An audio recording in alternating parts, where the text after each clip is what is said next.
This temple will end up better than it started out. Haggai chapter 2. On the 21st day of the 7th month, the word of God came through the prophet Haggai. Tell Governor Zerubbabel, son of Shealtiel, and High Priest Joshua, son of Jehozadak, and all of the people, is there anyone here who saw the temple the way that it used to be, all glorious? And what do you see now? Not much, right? So get to work, Zerubbabel. God is speaking. Get to work, Joshua, son of Jehozadak, high priest. Get to work, all you people. God is speaking. Yes, get to work, because I am with you. The God of the angel armies is speaking. Put into action the word that I covenanted with you when you left Egypt. I am living and breathing among you right now. Don't be timid. Don't hold back. This is what the God of the angel army said. Before you know it, I will shake up sky and earth, ocean and fields, and I'll shake down all of the godless nations. I'll bring bushels of wealth, and I will fill this temple with splendor. God of the angel army says so. I own the silver. I own the gold. This is the decree of God of the angel armies. This temple is going to end up far better than when it started out. A glorious beginning, but an even more glorious finish. A place in which I will hand out wholeness and holiness. This is the decree of God of the angel armies. On the 24th day of the 9th month, again, this was in the 2nd year of Darius, God's message came to Haggai. God of the angel armies speaks. Consult the priest for a ruling.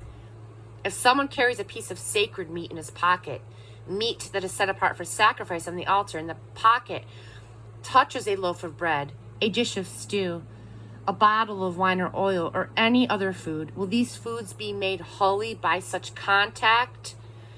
The priest said no. And then Haggai said, how about someone who is contaminated by touching a corpse?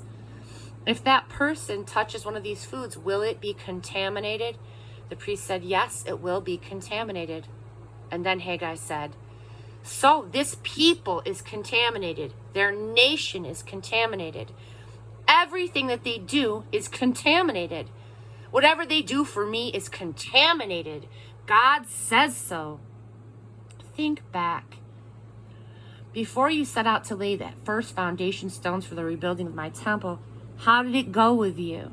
Isn't it true that your foot dragging, half-hearted efforts at rebuilding the temple of God were reflected in a sluggish, halfway return on your crops?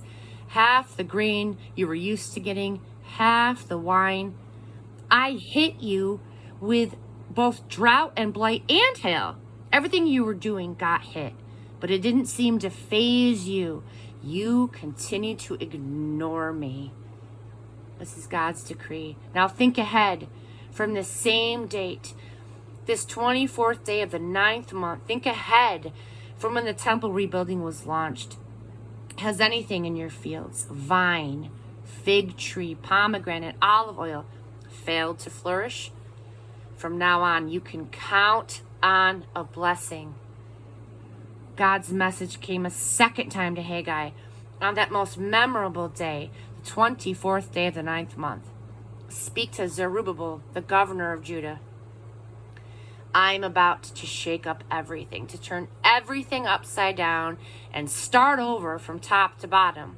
Overthrow governments, destroy foreign powers, dismantle the world of weapons and armaments, throw armies into confusion so that they end up killing one another. And on that day, this is God's message, I will take you, O Zerubbabel, son of Shealtiel, my personal servant, and I will set you as a signet ring, the sign of my sovereign presence and authority.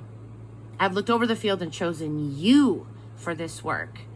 This is the message of God of the angel armies.